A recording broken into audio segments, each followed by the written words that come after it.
C'est un petit vent frais qui nous vient des entreprises. Rebond spectaculaire des marges. Résultat d'exploitation en hausse d'après les industriels interrogés par l'INSEE. Et pour couronner le tout, défaillance en recul au deuxième trimestre selon Altares. Pourtant, quelque chose ne cadre pas. L'activité est hésitante, l'investissement est décevant et les embauches se font au compte-gouttes. Pour remettre de la cohérence dans cet ensemble, il faut revenir sur chacun des éléments et compléter la liste par d'autres indicateurs plus proches de la gestion au quotidien des entreprises. L'amélioration des marges d'abord. Le taux de marge remonte. Vraiment. On pourrait dire enfin. À 31,1%, il s'écarte un peu plus de son plancher pour gagner 1,3 points par rapport à fin 2014.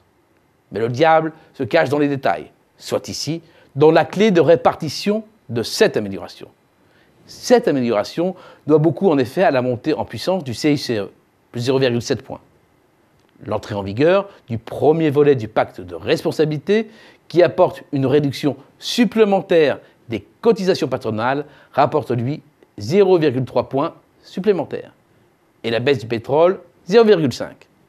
Cela fait en tout 1,5 points auquel il faut le retrancher, 0,2 points liés à la hausse plus rapide des salaires que de la productivité.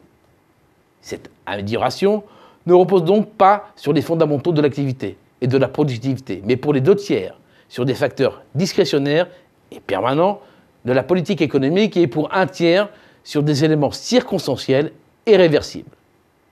Second indicateur, l'amélioration des résultats d'exploitation dans l'industrie.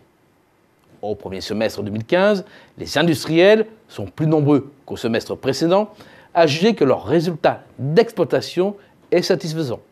Et le solde d'opinion se situe au-dessus de sa moyenne de longue période. Mais là aussi, beaucoup d'éléments circonstanciels. Baisse des coûts d'approvisionnement et des frais financiers.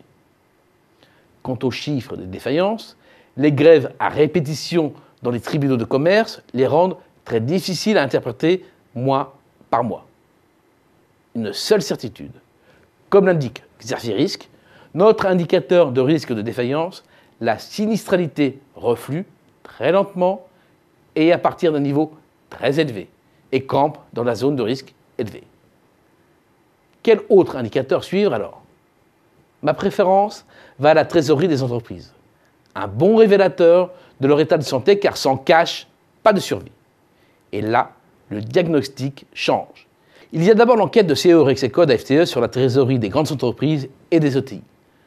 L'orientation n'est pas la bonne, mais le plus alarmant, c'est que cet indicateur est généralement en avance de quelques mois sur l'évolution de la conjoncture comme en 2008 ou lors des rechutes successives après la reprise avortée de 2010-2011. Cette enquête est au diapason de celle menée par l'INSEE auprès des industriels. Des résultats d'exploitation sont peut-être en hausse, mais la trésorerie reste, elle, tendue et le solde d'opinion est légèrement en dessous de sa moyenne de long terme. On le sait, la trésorerie peut se faire siphonner par le gonflement du BFR proportionnellement lié au chiffre d'affaires. Mais ce n'est pas le cas, comme le montre le climat des affaires, qui reste figé depuis 2 mois maintenant.